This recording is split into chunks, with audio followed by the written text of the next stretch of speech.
Hi there. Thank you for joining us and staying with us through our break.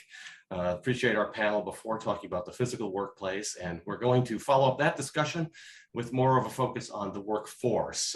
We're fortunate to have three experts with us today. Each day we work, who each day work to improve the situation, particularly in our region for workforce development. And I'm very happy to say that each of them is a founder of the organization they're with, or an organization they created out of their own heads. So thank you for joining us. We've got three wonderful people. Sandee Kastrul, co-founder, president, and CEO of i.c.stars. They're a nonprofit organization. They use project-based learning and immersion teaching to provide opportunity for change-driven future leaders to develop skills in business and technology, with locations in Chicago, Milwaukee, Kansas City, and Columbus. And I'm looking forward to the announcement of your future sites, because I know you are looking for future expansion. Alberto Ortega is Director of Workforce Strategy and Business Engagement with World Business Chicago and the City of Chicago. In addition to his work here today, he's was the founder of, as I mentioned, a Workforce Employer Resource Collaborative, a network of 35 nonprofit organizations that aim to match employers with qualified workers, customize strategies to enhance recruitment and retention, and other important factors in workforce development. Last but not least, and I'm going to butcher your name, Mary Trzupek Lynch. If I was close, I apologize. Founding president and CEOs for Skills for Chicagoland's Future, also a nonprofit organization that creates demand-driven solutions for employers to get unemployed individuals back to work. All right, pleasure to speak with you. If you'd like, I'd love you to just give me a couple minutes about yourself, your background, your organization, and a little bit of the perspective you have for our kind of situation in the workforce development arena and the effect of the pandemic on your work. So, Sandee, let's start with you. Hi, I'm Sandee Kastrul, president and co-founder of i.c.stars, and in a nutshell, what we do is we find talent, we train talent, put talent to work in IT careers.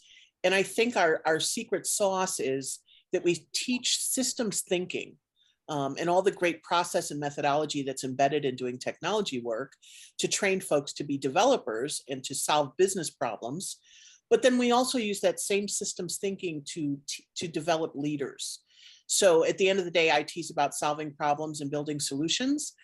We are doing that for the business community. Why couldn't we be the ones to do this for the communities that we come from? So it's leadership and technology. And I think that that's really what makes us persevere through those hard times in learning how to code and be a programmer, is that it's bigger than me. And so I'm not just doing this for myself and for my family. I'm using this framework to figure out how to solve critical problems that we see every day. So our placement rates have been great, like 90%. The average earning increase is over 300%. Like, we're doing great stuff here at i.c.stars.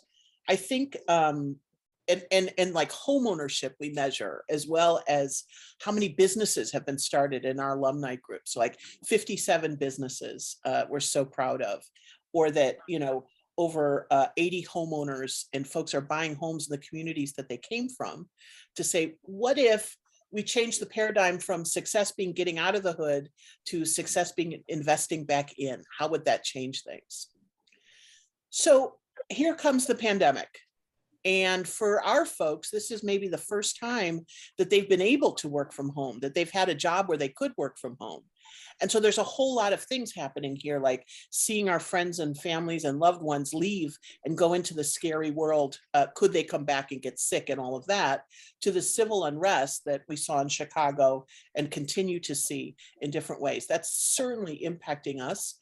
And I think that the biggest sort of impact on our business has been that our retention numbers in the program are getting lower, and that our program is 12 hours a day, immersive project-based learning. So when you're leaving home and coming to i.c.stars in River North, downtown Chicago, it's a day program. Like, you are fully immersed in what is possible and seeing yourself as a technologist. Well, that takes on a different meaning when we're all working from home and the challenges therein. So that's where I'll start the conversation. Good stuff, and I can't wait to dig in with you guys. Great. Thank you very much, Sandee. Alberto, tell us about your work and particularly the World Business Chicago and with the organization. Sure, thank you. World Business Chicago serves as the economic development arm to the City of Chicago, working in partnership with the Office of the Mayor. World Business Chicago works with companies that are not in Chicago or in Chicago with respect to those outside of Chicago to help court them to set up camp, whether it's HQ1 or HQ2. They work with existing businesses to help them grow and scale up.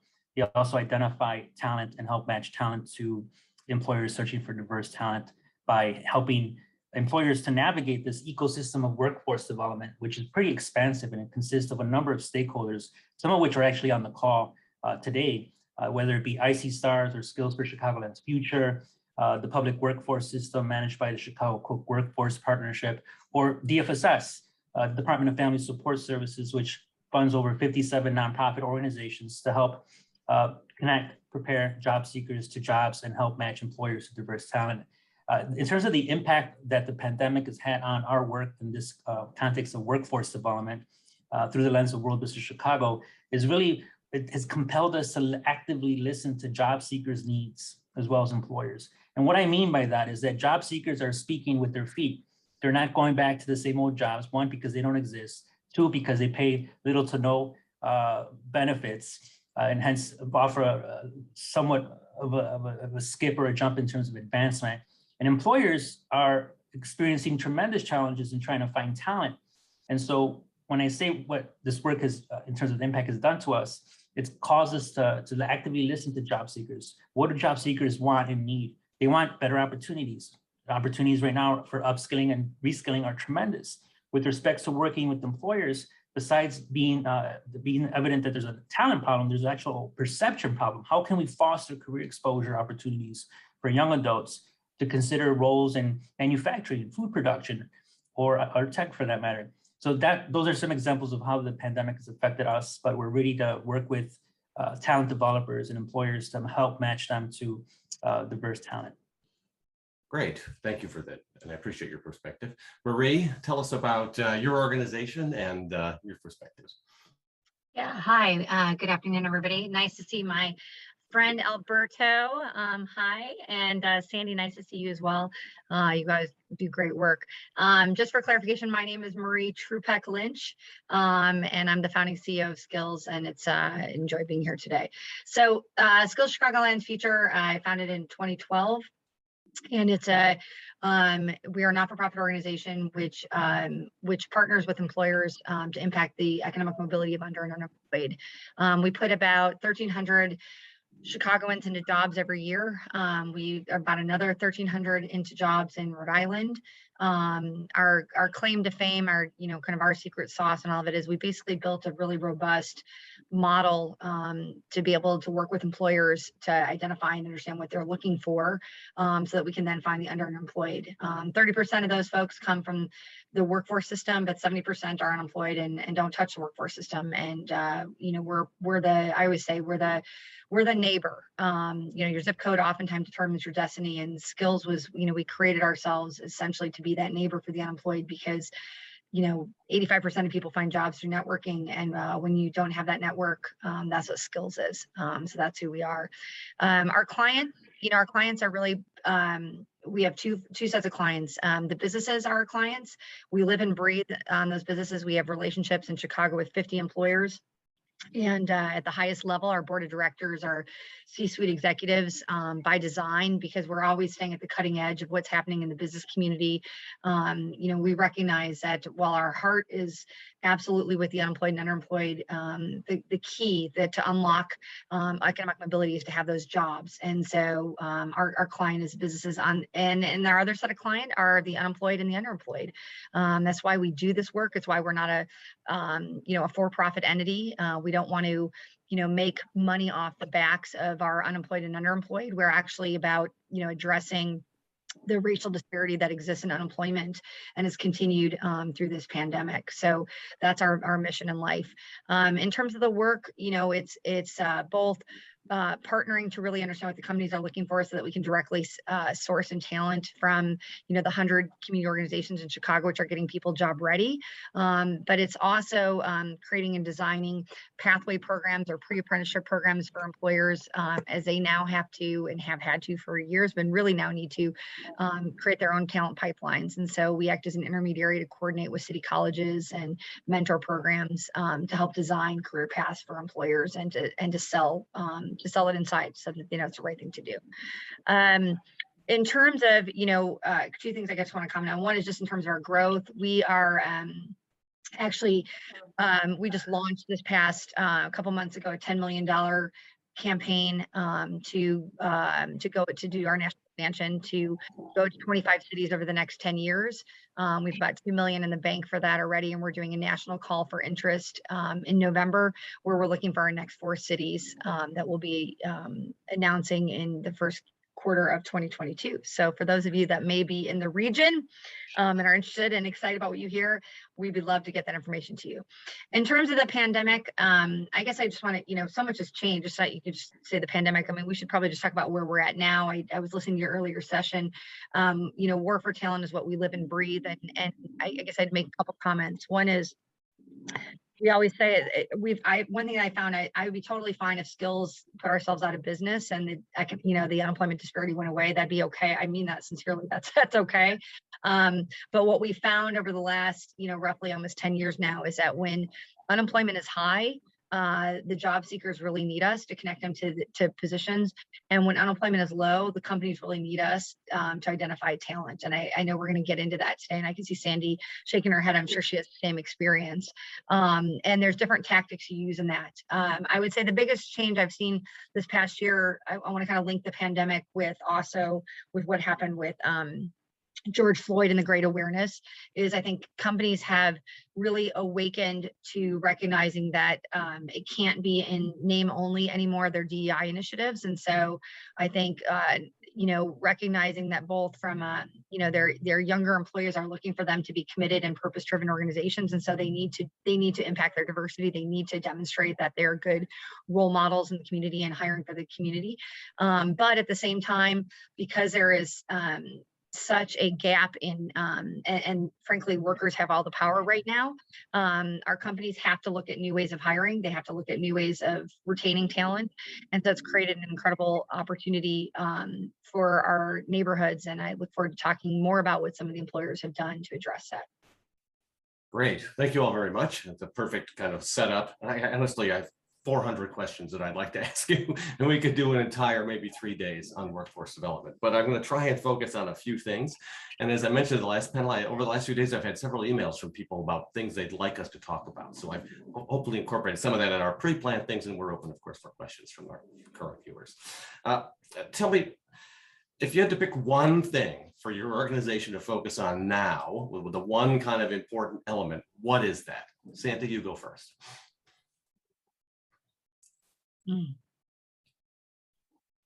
It's purposely a difficult question. I would say that it's kind of the long term versus the short term, right? So the short term transactional thing would be, we need to focus on recruitment. We need to widen up our pool and find those who may be digitally unconnected to learn about i.c.stars. But at this, we sort of struggle with, we're serving the underserved.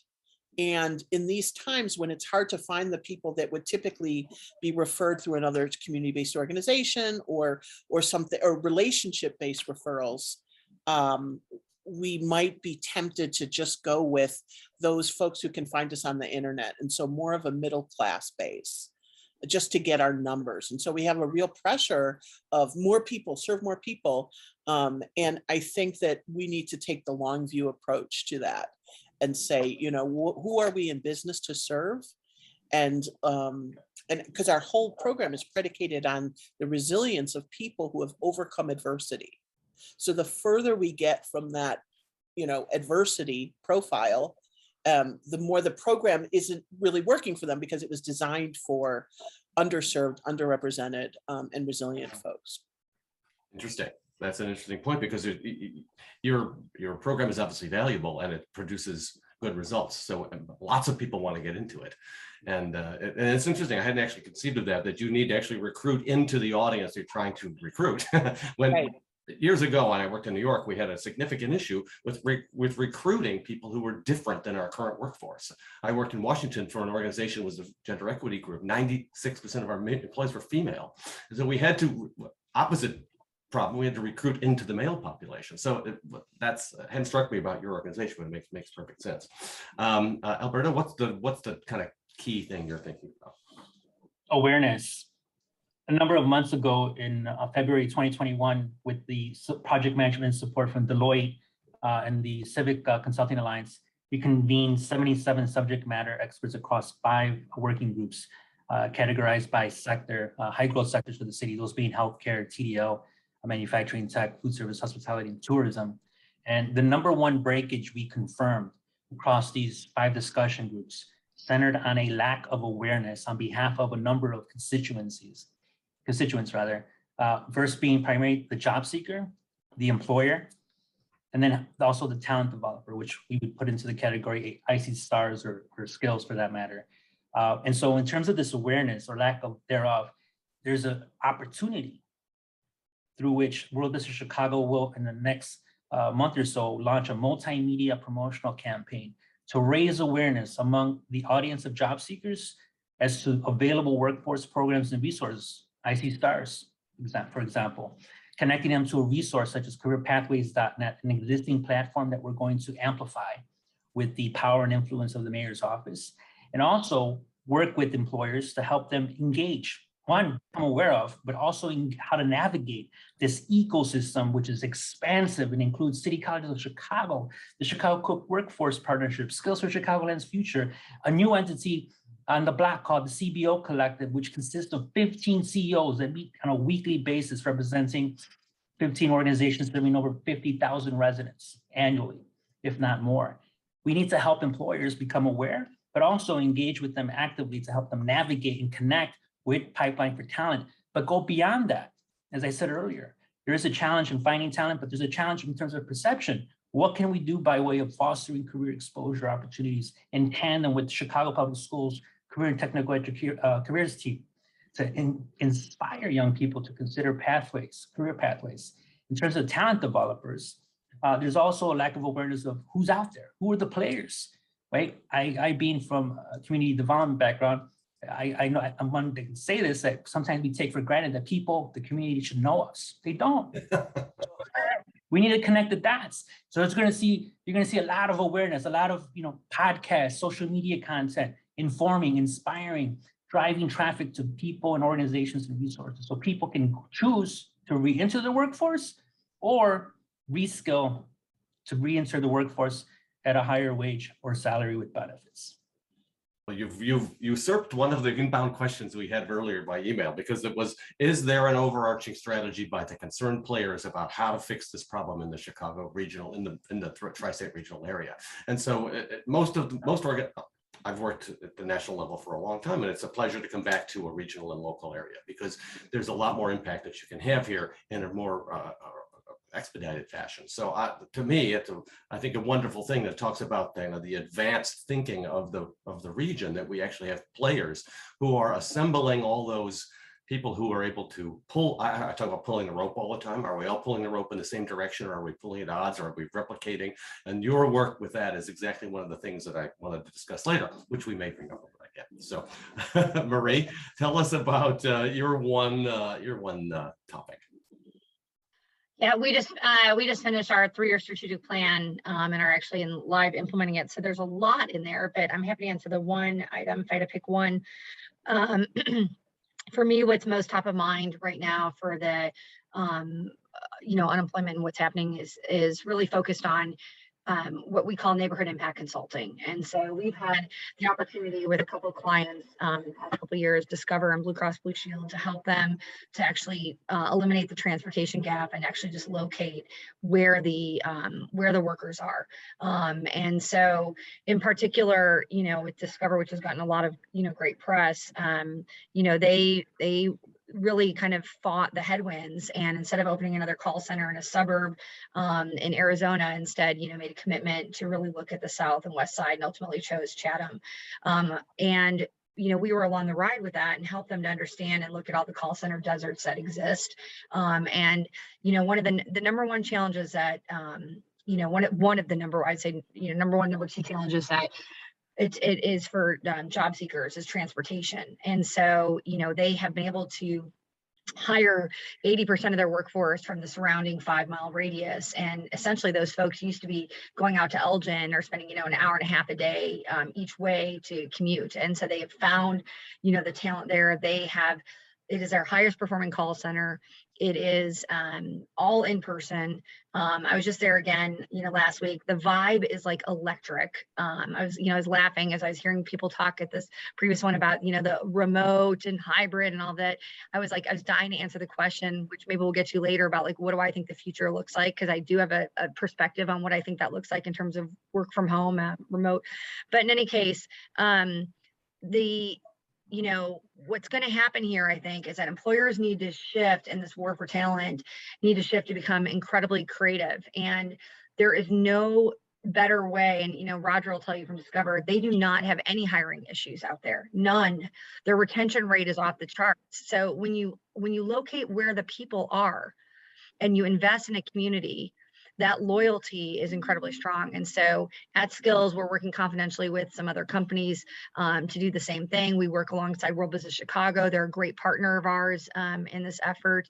And I look forward to us and, attracting more companies to do that and ultimately impact communities and hire, thousands of people. Right, and it dovetails perfectly with the Invest Southwest program that's happening. 100%. Yeah, 100%. Is that the call center that Leon Walker was working on? Yes. Yes. So Leon went, so, they did they looked at a number of locations on the South and the West Side, and they ultimately chose the target location, and Leon's a great partner. So yeah, it's a tremendous asset. And, the other thing people should know too is it's not just an investment for them in that workforce, but it's also in that investment community. They also have, as they're building out their space, they're going to retain a portion of the space for a few hundred folks so that other companies can incubate there, get a workforce, and then they can move them back out into the community, right? That's the wave of the future.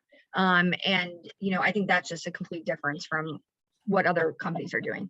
Exactly. My follow-up to this was going to be to ask you what your top, if you could make one big systemic change, what would that be? You're already talking about changes. I'm talking about, we talk about kind of the inflows into the workforce, and there are certain deficits in some areas, and there's education deficits, there's all kinds of deficits, and we talk about what are the fixes for that. But what do you see as kind of the number one systemic thing that we need to do as a region to help to make, I guess, the biggest impact, if you will, on the flow of workforce? Let's start with Alberto. Sorry, this is actually a very good question. And in terms of systemic change, right, that's could be very lofty in terms of an endeavor trying to tackle. I spoke of a breakage earlier related to awareness, but we have one that continues to persist in preventing folks from working together. And what I speak of here is a lack of inter-organizational collaboration among stakeholders in the workforce ecosystem. In the for-profit world, businesses compete to grow their bottom line. In the nonprofit world, groups compete to serve people based on funding streams that create constraints, restrictions, and hence that adds to the lack of collaboration. If, in terms of systemic change, there must be an emphasis, given that the city of Chicago is the third largest metropolitan area in the nation. However, there is a need to foster strategic interorganizational collaboration among the biggest players in the city, including Skills for Chicagoland's Future, the CBO Collective, 15 nonprofits working together, and the Chicago Cook Workforce Partnership. The 57 nonprofits funded in part through the city via the Department of Family Support and Family Services. There is a huge need. And in my mind, it's all hands on deck, but not everyone's on the same ship. We're all sailing in different directions. And it's a disservice to the city of Chicago residents and employers, being very real, very direct and transparent. A huge opportunity and it's ours to miss. It's a good follow-on to I told you I always think of that strategic level. Are we coordinating our efforts enough to be very as much power as possible, much effect results as the highest level of results as possible? That's one of the things. Mark, one last comment. It's simple. Fish swim in schools. Buffalo roam in herds. People live in working groups. It takes a little more extra effort to forage and hunt together. Imagine the magnificent collaboration and outcomes we can have if we were to work with each other a little more. Imagine. Oh, I agree. And my sister organization, the Chicago Central Area Committee, we're involved in a lot of projects with the city. And we're going through our strategic planning process now, both organizations. And we're looking at the 82 civic organizations who kind of work in the space that the Chicago Central Area Committee does, and trying to convene them as similar to what you did before with your group of many of the 77 organizations, and work that through. Tell me, Marie, what's your idea? Oh, I'm sorry, I went you already. I beg your pardon. Sandee, I got you out of order. I was so intrigued by your answers, to be perfectly honest, I've got you out of order. Sandee. Oh, Sandee or Marie? Who's going next? Let's go to Sandee. Yeah, I got you first. So let's go to Sandee next. Oh, okay. Okay. Well, first of all, I just want to say thank you to Alberto. Like, what a powerful statement and how brave to say it. You're absolutely right. And I think so often we see each other, our other organizations, as competition, and that we're competing for funding. Sometimes we're even competing for participants, right? And, you know, kind of, and I know that even the stress from the board and some of our strategic advisors, like, well, don't collaborate with those guys. They're your competition. This kind of, you know, and this whole mindset, I think, for our sector is absolutely wrong and disruptive. And because look, there's plenty of poverty to go around. And that we all play a really important part in this spectrum of services and resources to building people's social, financial, and intellectual capital, right? And so I think you are so right. And I'm really just glad that you brought that up. I think it's huge and it's important.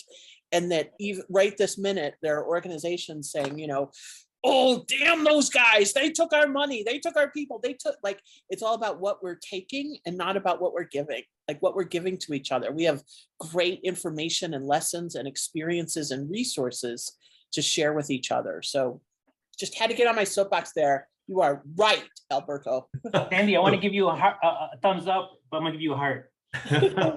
So do we need the collaborative in workforce development to talk about strategic looks forward, project uniqueness? Do we have the right capacity in the right places? Is that the answer to the?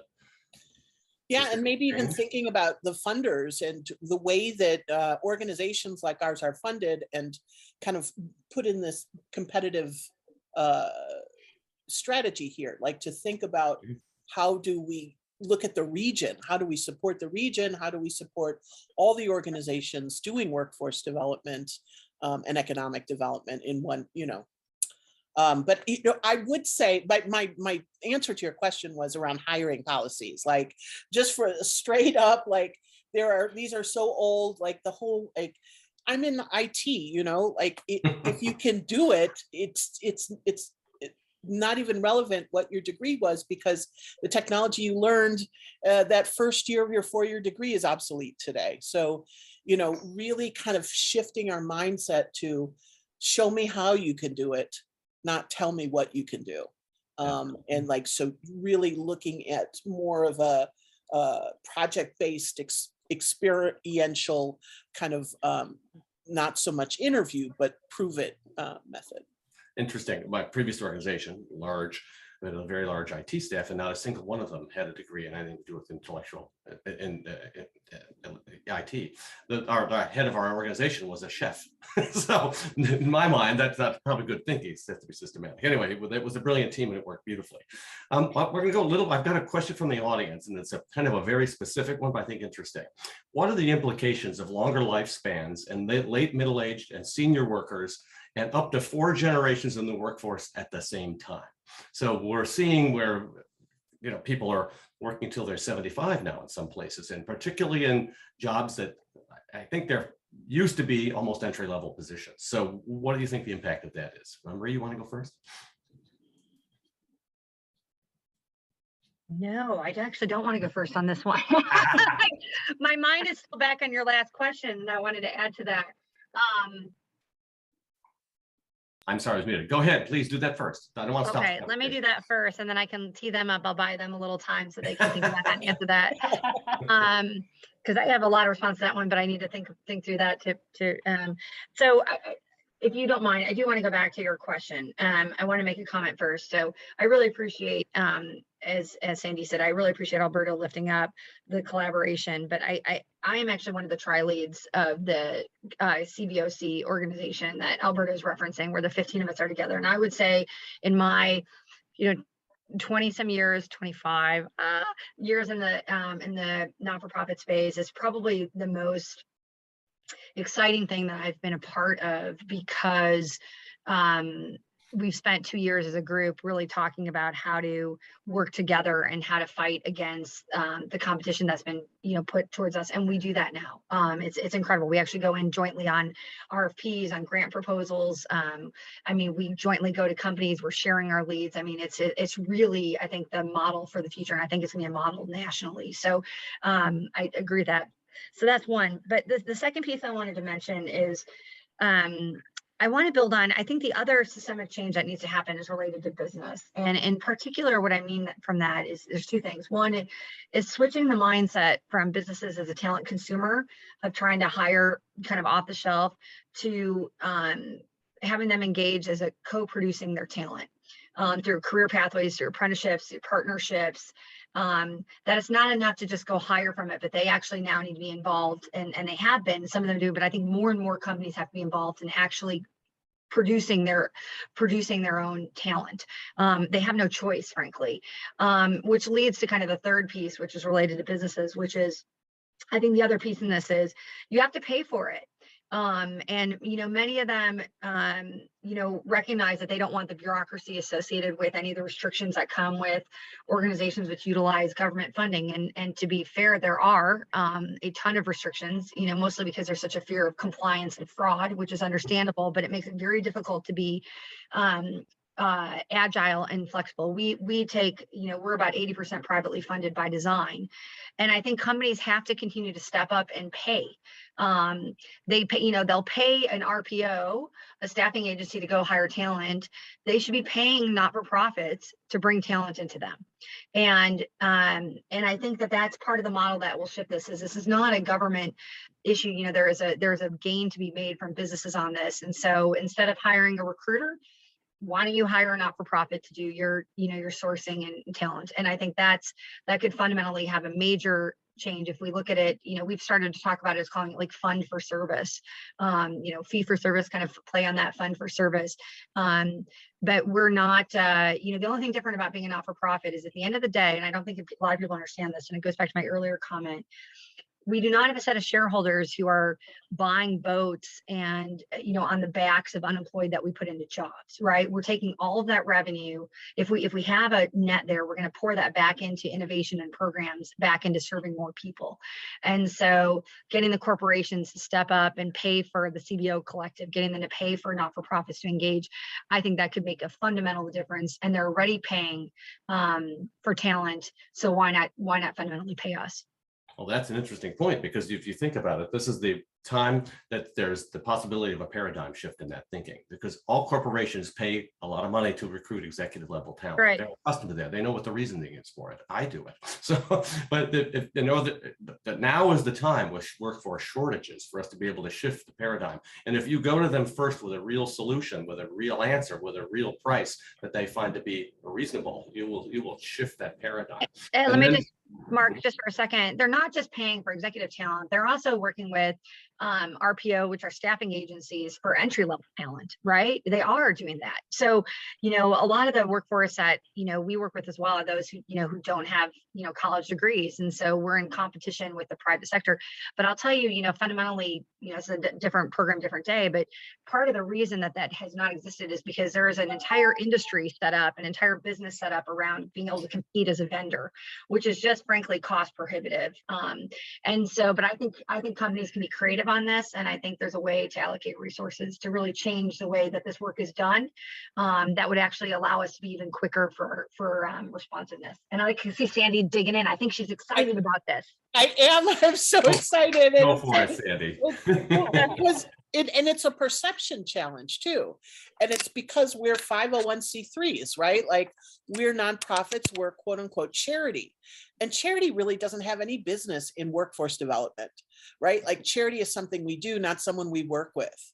So when our participants get stamped as charity, the expectations get lowered, the pay gets lowered, like all these things start to happen when Marie is absolutely right. Like there are staffing companies right now, you know, earning money by placing entry-level talent.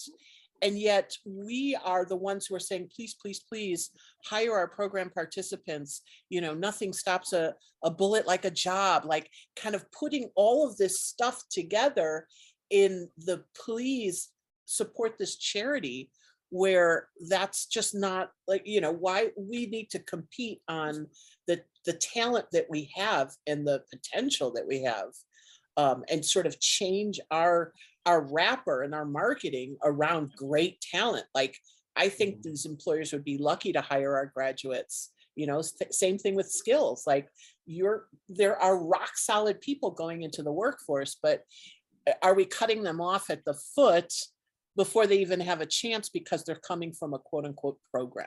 And it sounds like Alberto's discussion earlier about awareness, you know, the brand, if you will, of the part of the worker coming through the program is diminished because of the access to the program, which is a little bit counterintuitive, but I understand it from a business perspective. So Alberto, what do you think? This is an exciting discussion. I just want to touch on 2 points. I want to go back to Sandee's comments on hiring policies, because that's an incredible space to be able to effect some change, but then also speak to the employer's mindset with respects to their perception of nonprofit organizations. And so I will recount a story, a very brief story, back when I worked with a global food and facilities firm, 18th largest employer in the world. And working with that firm as part of a rebid team for the University of Chicago Medicine, was a multi-year contract. We had to hire 100 people relatively quickly. And when I engaged with the HR team, the challenge was shared with me, Alberto, we can't find them. They don't exist. I'm like, what are you talking about? The people exist. You either don't know where to look or you don't care to look. The latter is more of a cultural organizational challenge. The former, though, really can be solved quite easily by working with a network of community-based organizations that can help you hire, find, and advance historically overlooked diverse talent. Getting to the hiring policy here, because what we're excited about doing soon is we want to help convene and connect employers to the work that Cara Plus is doing in the space of inclusive employment best practices. We need more people like myself, Marie, and Sandee in these organizations. So I actually am of the mind that we need to support job developers. And Mark, these are people that work at Skills or at i.c.stars that do the job coaching, the job prepping with the candidate to get them ready for that employment opportunity. We need to create a pipeline of job developers and create a pathway for them from nonprofit to corporate, to business, to become HR and talent acquisition thought leaders, to drive and change hiring policies. Lest we forget, policies are created by people. There's a huge opportunity here, and I'm very excited to partner with you all. You're on mute, Mark. My mute button is foreign to me today.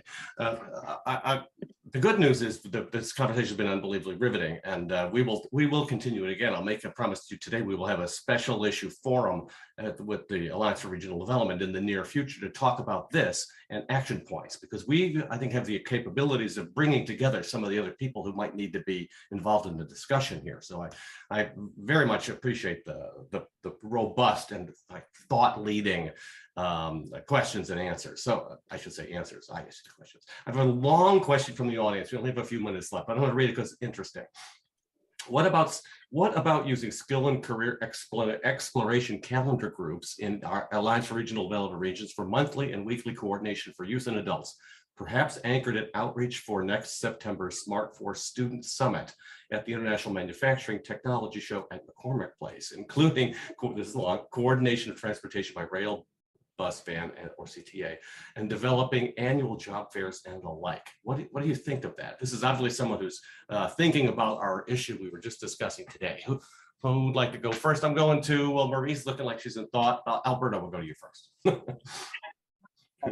Lengthy question. I'd definitely like to learn more, as it sounds as though it's connected to a specific sector. And it sounds like it's a group already in existence. So I'd like to learn more. To me, it sounds like they're proposing kind of a coordinated program that would focus on one event that would happen, and it would kind of preliminary work that and work with some of the regions where we have already existing kind of outreach. I think, yeah, I was going to just add, I mean, like Alberto's talking, but I think I love that thinking is, all right, well, how can we, essentially the question, I think what's being said behind that is like, how can you use the foundation of the Alliance for Regional Development to basically to further some of these objectives. So I think if we want to take that offline at some point and have a conversation, I think we, three of us are happy to react to that and think about what we can do for next year. And I think the more exposure, the better. The other thing, Mark, if it's okay, I don't want the person who asked the question to feel like we dodged that. We just needed to, we kind of got caught up in our own excitement. I think I just want to address the question about the 4 generations. I think that question, the reason I was like struggling to answer that question initially was because I was thinking, is that really that different than it's always been? And then I was thinking, well, a little bit because people are living longer. But I think that the bigger thing, and it reminds me of the workshop that was, or the panel that was just before this, is I think the bigger thing that's happening with the 4 generations is we're kind of at this crossroads right now with what's happened with the work from home thing that is creating these massive kind of culture differences that are definitely somewhat generational that we're seeing play out in the workforce. And so, asking that question, I was struggling a little bit with the answer because I am really curious to see over the next several years what happens, because right now, the younger, because it's such a workers market and they have the power right now, it's really putting a lot of pressure on, I think, kind of the historically older generation who have wanted to have people come back to work and have kind of return to the old ways, and that culture clash is happening right now. And my gut tells me, in response to that question, I think like all things, it's going to even out at some point. It's really bumpy right now, and right now the power is on the side of like, oh no, for those who can work from home are trying to demanding that. But my gut tells me that part of what's going to happen is I think we're going to balance this out over the next several years, and that the generation that has been used to working together, I think, needs to teach that to this new generation that's come in that in the past couple of years that hasn't had that experience. And I think I always go back to what I heard. I can't remember if it was the CEO of United or the CEO of Boeing who was talking about airline travel and saying that. And this was like back in like April when the pandemic started, and said, this whole work from home thing is going to be fine until somebody loses, doesn't win a client engagement because the team that traveled won and the team that did the remote presentation didn't. And that's always sat with me. And I think, what I see it as is like innovation, is the younger generation going to figure out a way to innovate in a way that can surpass what's been done when you're all in a space together? I don't know. Maybe if there's a generation that can do it, they can, but I think there's going to be this pressure and this tension over the next several years about what it looks like for us to work again. And I think once the worker imbalance shifts, I'm interested to see what the older generation does in terms of the pressure they put back on to bring people back in and what that's going to mean. So I just think the future of work has a lot of shifting to do based on the 4 generations in it. Very good. Thank you. Sandee?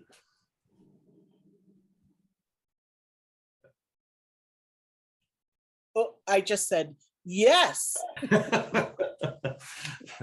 Thank you for that. We are now at time, and I want to tell you, I do want us to gather again, both to talk about next steps here, but I would like us to gather again. We're talking about doing throughout the year, before next year's summit, some single issue, kind of highly topical, deep dive sessions where we'd have a little more time to focus on this and talk about and make sure that we have the right, that's not the right way to put that. We would have the right ways to communicate to this people who wouldn't be able to make difference with us, the big stakeholders who may not be listening today, so that we can bring that together. We'll talk about that in the near future.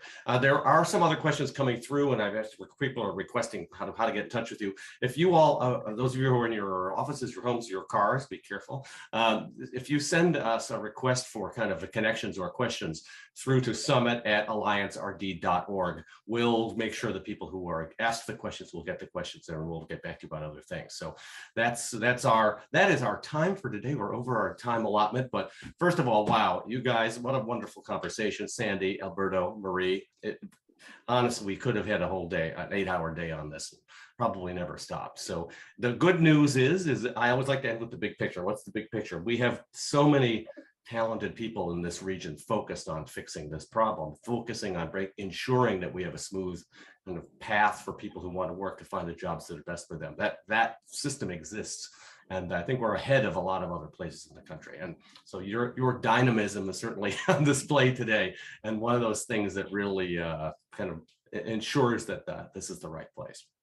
Our vice chair, who was on earlier, often talks about the fact that the Midwest was kind of the hub of the economic development of the country during the time when America became the leading player in the economies of the world.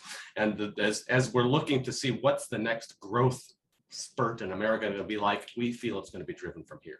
And part of the reason is because we have this robust network of organizations that think all day about things like you do, which are kind of those underpinnings of success by companies who need employees. We need to find people to put through. So I'm being very verbose about that, but thank you all for joining us. I do appreciate it. Those of you listening, tomorrow again, we have day number 3, which will be a manufacturing day. We've got some very interesting speakers, a very interesting panel to talk about, and we will be with you again tomorrow 10 to 12. Please join us then. I'm sorry for running late, but it was an interesting conversation. Seriously, we will continue it again later. Thanks all. And again, our sessions will be available on tape on our YouTube channel starting tomorrow evening for today's sessions. Thanks very much. Appreciate it all. Thank you, Mark. Thank you, Sandy. Bye-bye.